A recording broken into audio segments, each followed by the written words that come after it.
और इस सवेरे के मनन के लिए मेरे साथ आप सभी निकाले दूसरी तेसलोनिकियों को लिखी गई पत्री, उसका तीसरा अध्याय, उसका पहला वचन से हम 3 वचनों को पढ़ेंगे और उसमें से परमेश्वर ने मुझे जो आत्मा के द्वारा जो प्रकाशन किया है, उन बातों को आपके सामने रखने के लिए मैं कोशिश करूँगा।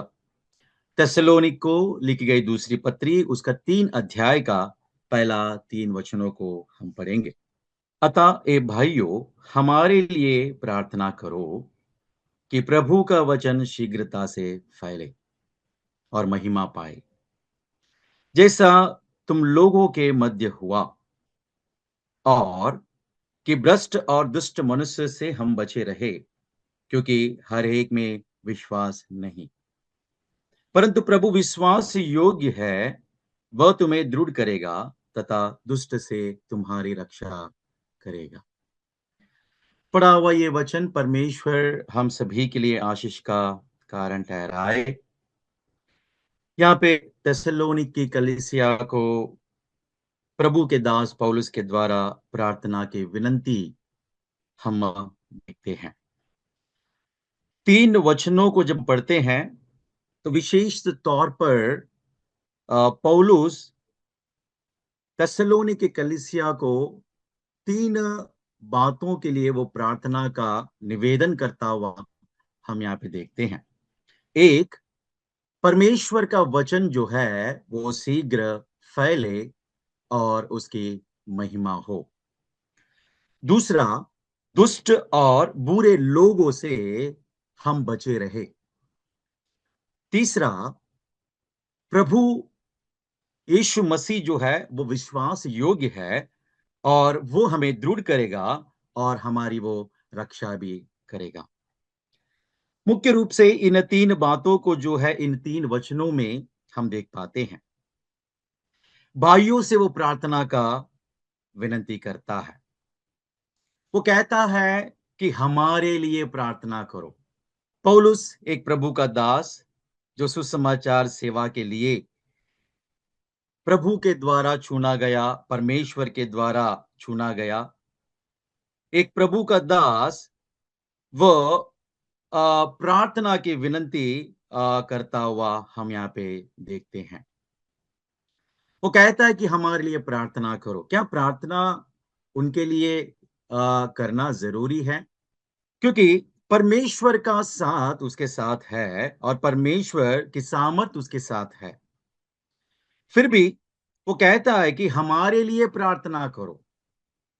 क्यों पौलुस यहाँ पे ऐसा निवेदन करता है और विनती करता है कि हमारे लिए प्रार्थना करो? ऐसी क्या बात थी? आज कहीं ना कहीं ये बात हमारे लिए भी लागू होता है कि हम जिस संसार में रहते हैं, जिस दुनिया में रहते हैं, वो दुनिया कैसी है ना? और इस दुनिया में परमेश्वर ने जो हमें जिम्मेदारी दी, जैसे पौलुस को दिया था, उस जिम्मेदारी को अच्छी तरह से निभाने के लिए हमें प्रार्थना की कितनी जरूरी है, पौलुस के द्वारा इस पत्र में लिखी गई इस विनंती के द्वारा हमें मालूम होता है। यहाँ पे पौलुस यहाँ पे इस तरह प्रार्थना का थिस्सलुनीक के कलीसिया को निवेदन इसलिए करता है कि परमेश्वर का वचन, प्रभु का वचन शीघ्रता से फैले। जैसे उस समय का काल, परिस्थिति थी, आज भी वही परिस्थिति, वही काल है। उस तरह, जिस तरह उस समय में कई लोगों के द्वारा, गैर यहूदियों के द्वारा, यहूदियों के द्वारा जिनमें विश्वास नहीं है, उनके द्वारा परमेश्वर के वचनों को रोक दिया जाया करता था, पाबंदी लाया करता था। और इसीलिए पौलुस ये कहता है कि प्रभु का वचन शीघ्रता से फैले और महिमा पाए। प्रभु का वचन शीघ्रता से फैलना चाहिए। यह पौलुस का एक उद्देश्य है, क्योंकि पौलुस को कई लोगों ने रोका परमेश्वर के वचनों को फैलाने से। कई लोगों ने उसको पाबंदी लाई, कई लोगों ने उसको रुकावट लाया, ताकि परमेश्वर का वचन जो उद्धार नहीं पाए हैं वे उद्धार पाने के लिए उन तक ना पहुंचे, जिसके द्वारा परमेश्वर को महिमा मिलती है और जिसके द्वारा परमेश्वर को प्रसन्नतादायक होता है, प्रसन्न मिलता है। इस कारण को लेकर पौलुस जो है ये बात उनसे कहता है कि हमारे लिए प्रार्थना करो ताकि प्रभु का वचन शीघ्रता से फैले और महिमा भी पाए। क्या प्रभु का वचन फैलता है? अगर हम देखें, जैसे कि भजन संहिता उसका 147 उसका 15 वचन को जब हम पढ़ते हैं, वहां पे ऐसा लिखा गया है, उसका वचन अति वेग से दौड़ता है। उसका वचन, परमेश्वर का वचन अति वेग से दौड़ता है करके हम यहां पे देखते हैं। परमेश्वर का वचन वेग से दौड़ता है, फैलता है, और परमेश्वर यही चाहता है कि आपके और मेरे द्वारा कि परमेश्वर के वचन को फैलाना चाहिए। और ये कहीं ना कहीं आपकी और मेरी जिम्मेदारी है कि परमेश्वर के वचनों को हमें फैलाना चाहिए। जिन तक नहीं पहुंचा है उन तक पहुंचाना चाहिए। यह परमेश्वर के द्वारा दी गई एक काम है, और काम ही नहीं, एक जिम्मेदारी भी हमारी है। आज कहीं ना कहीं हम इस संसार में जब देखते हैं कि कई ऐसे सुसमाचार के विरोधक, प्रभु यीशु मसीह के विरोधक, परमेश्वर के विरोधक, सच्चाई के विरोधक, या वो अन्य जाति व्यक्ति क्यों ना हो, या विश्वासी क्यों ना हो, झूठी शिक्षा देने वाले क्यों ना हो, उनके द्वारा परमेश्वर का जो सत्य वचन है वो फैलने से रोकने में शैतान कहीं ना कहीं इनको अच्छी तरह से प्रयोग में लाता है और उन्हें इस्तेमाल भी करता है। जब एक प्रभु का दास परमेश्वर के वचनों को लेकर वो चाहता है, उसकी जिम्मेदारी, उसका मकसद यही है, मैं जिसके लिए चुना गया हूं मैं उस काम को पूरी तरह से करूं। परमेश्वर ने जिसके लिए मुझे चुना उस काम को मैं अंजाम दूं, लोगों तक सुसमाचार को मैं फैलाऊं, पहुंचाऊं। कहीं ना कहीं शैतान इस काम को रोकता है। भाइयों और बहनों, परमेश्वर के वचन को फैलाने की जिम्मेदारी आपके ऊपर है और मेरे ऊपर है। परमेश्वर के वचनों को फैलाने का काम आपके ऊपर है और मेरे ऊपर भी है।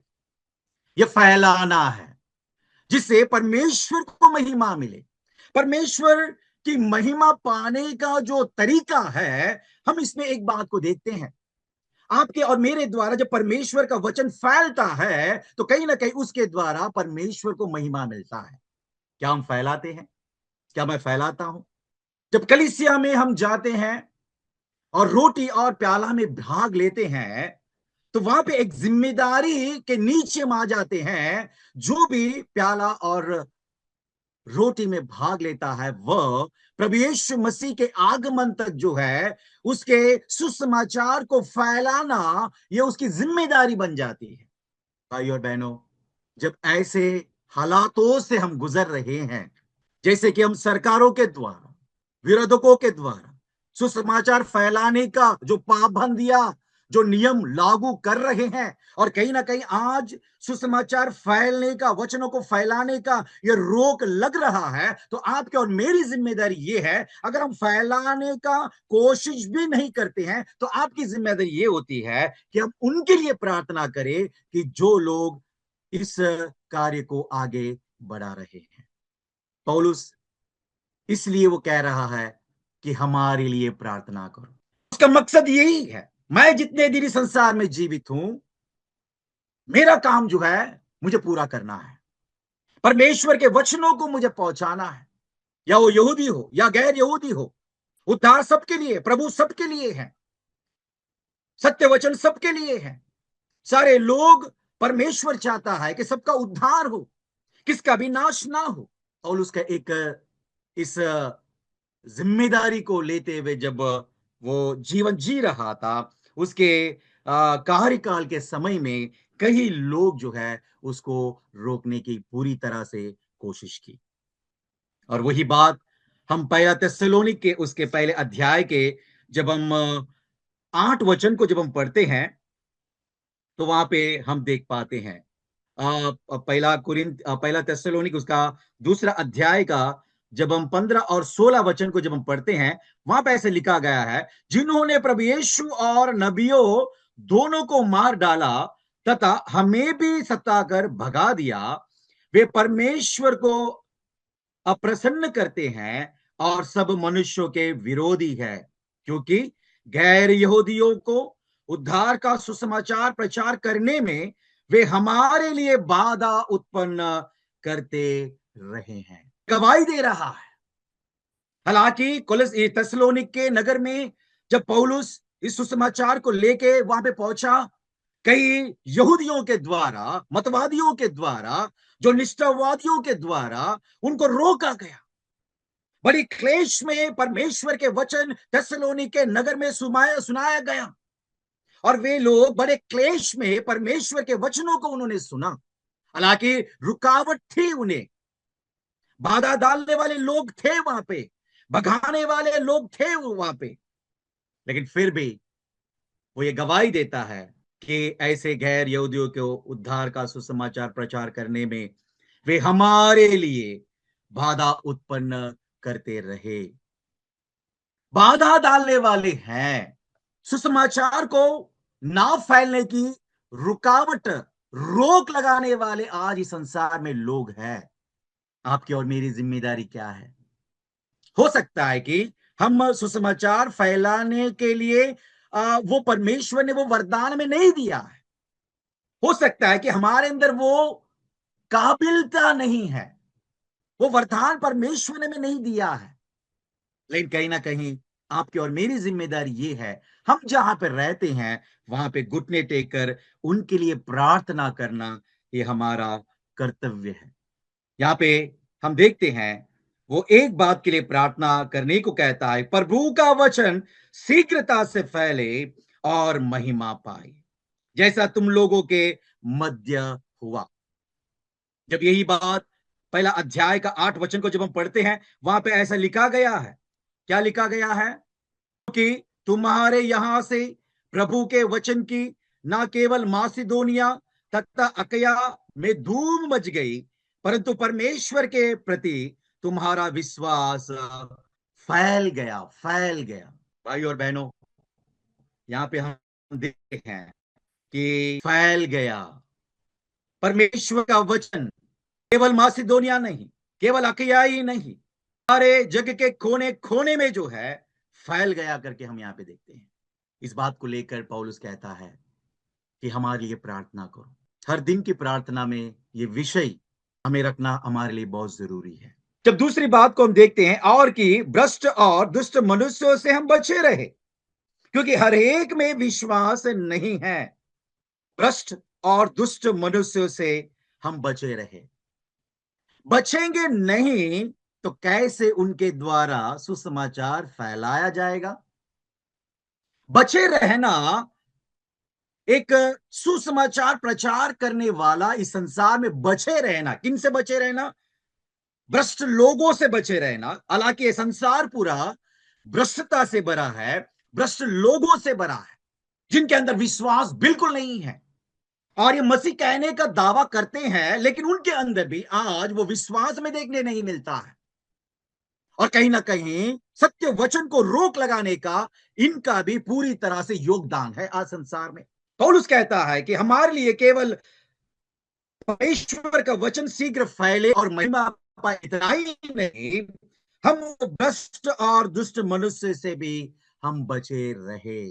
आज कहीं ना कहीं जब हम देखते हैं, हालात को देखते हैं, कई राष्ट्रों में, कई राष्ट्रों में जब हम देखते हैं कि आज सुसमाचार के विरोध करने वाले कितने लोग हैं, जो प्रभु के दासों को, सुसमाचार प्रचार करने वालों को, संस्थाओं को रोक लगाते हैं, पाबंदियां लाते हैं, मारहान करते हैं। वो लोग इस संसार में सुरक्षित रहना, वे लोग भ्रष्ट लोगों से बचे रहना जरूरी है। उसके लिए आपकी और मेरी जिम्मेदारी ये है कि हमें उनके लिए प्रार्थना करना होगा। परमेश्वर उनको जितना समय दिया है, उतने समय काल तक उनके द्वारा जो परमेश्वर सुसमाचार को फैलाना चाहता है, काम करवाना चाहता है, करने के लिए उस कार्यकाल के समय तक जीवित रहने के लिए हमें उनके लिए प्रार्थना करना ये जरूरी है, ताकि उनका बचे रहना ये जरूरी है। क्योंकि पौलुस कहता है कि हर एक में विश्वास नहीं है। तीसरे वचन में जब हम देखते हैं, प्रभु यीशु मसीह को जो है वो यहाँ पे दर्शा रहा है। भाइयों और बहनों, संसार हमारा विरोध क्यों ना होगा, संसार भ्रष्टता से भरा क्यों ना होगा, संसार दुष्टता से भरा क्यों ना होगा, संसार क्यों ना प्रभु का वचन को शीघ्रता से फैलने की पूरी तरह से पाबंदी रोक क्यों ना लगाए, लेकिन आपका और मेरा प्रभु जो है विश्वास योग्य है। जब ऐसे संसार में हम जीते हैं जिससे डर और खौफ और कहीं ना कहीं भयभीत जीवन जीने का हमारे सामने परिस्थितियां निर्माण होती है, लेकिन हमें हमारे प्रभु यीशु मसीह को देखते हुए हमें एक आशा मिलती है। पौलुस कहता है कि हमारा प्रभु यीशु मसीह वो विश्वास योग्य है, हालांकि मनुष्य में कोई भी विश्वास योग्य नहीं हो सकता। दूसरा तिमोथी की पत्री उसका 2 अध्याय का 13 वचन को जब हम पढ़ते हैं, वहां पर ऐसा लिखा गया है, प्रभु यीशु मसीह हमारा विश्वास योग्य है, सब बातों में भी विश्वास योग्य है हमारा प्रभु यीशु। वो हमें दृढ़ करेगा, वो दृढ़ करेगा हमें, तथा उस दुष्टता से तुम्हारी सुरक्षा भी करेगा करके कहता है। एक विश्वासी के ना ही परमेश्वर के वचनों के अनुकरण करने वाला, सत्य वचन के अनुसार जीने वाला, परमेश्वर के वचनों की आज्ञाओं को मानकर जीने वाला, उसके लिए शैतान और उसके लिए शैतान के अनुकरण करने वाले और उसके लिए संसार जो है पूरी तरह से उसके पीछे है, लेकिन इन सारी चीजों से हमें बचाने वाला हमारा विश्वास योग्य हमारा प्रभु है। ऐसे हालात में हम कहीं ना कहीं हम भयभीत हो जाते हैं, हताश हो जाते हैं। ऐसे हालात में कहीं ना कहीं हम डर के माहौल में जीते हैं, कब क्या होगा हमें नहीं पता चलता है, लेकिन हमारे साथ हमारा विश्वास योग्य प्रभु है, जो हमें छूना, जो हमें बुलाया, जो हमें संभालता है, और वो केवल संभालता ही नहीं, वो हमें सुरक्षा भी करता है करके हम यहाँ पे देखते हैं। और उसकी प्रार्थना में 3 बातों को हम देखते हैं। सुसमाचार परमेश्वर का वचन शीघ्र फैलना चाहिए। केवल ये बात एक प्राचीन तक सीमित नहीं होना चाहिए, केवल ये बात एक सुसमाचार सेवक तक सीमित नहीं होना चाहिए, केवल ये बात एक जिम्मेदारी व्यक्ति के तक सीमित नहीं होना चाहिए। हर एक विश्वासी का जिम्मेदारी ये होता है कि मेरे द्वारा परमेश्वर का वचन फैले। उसके लिए हमें प्रार्थना करना होगा, लव के साथ प्रार्थना करना होगा, धैर्य के साथ प्रार्थना करना होगा, हिम्मत के साथ प्रार्थना करना होगा, विश्वास के साथ प्रार्थना करना होगा। उसके प्रतिफल में हम देखते हैं वो हमारे मनों को दृढ़ करता है, और ऐसे भ्रष्ट और दुष्ट लोगों से जो है वो केवल सुसमाचार फैलाने वाले प्रभु के दासों को सुरक्षा ही नहीं रखता है, वो हमारी भी सुरक्षा करता है करके हम यहाँ पे देखते हैं। प्रभु हमें सहायता करे, हम इस तरह जिम्मेदारी उठाने वाले हमें बनना होगा, उसके काम को आगे बढ़ाने वाले हमें बनना होगा। केवल हम इस बात के लिए हम परमेश्वर को महिमा दे, धन्यवाद करें, क्योंकि वो हर हालात में वो हमारी सहायता करता है, वो हमारी सुरक्षा करता है। परमेश्वर ये वचनों को आशीषित करे और ये हमारे दैनिक जीवन में इसे लागू करने के लिए हमें अपनी अनुग्रह से भर दे। आप सभी को मेरा प्यार भरा नमस्कार।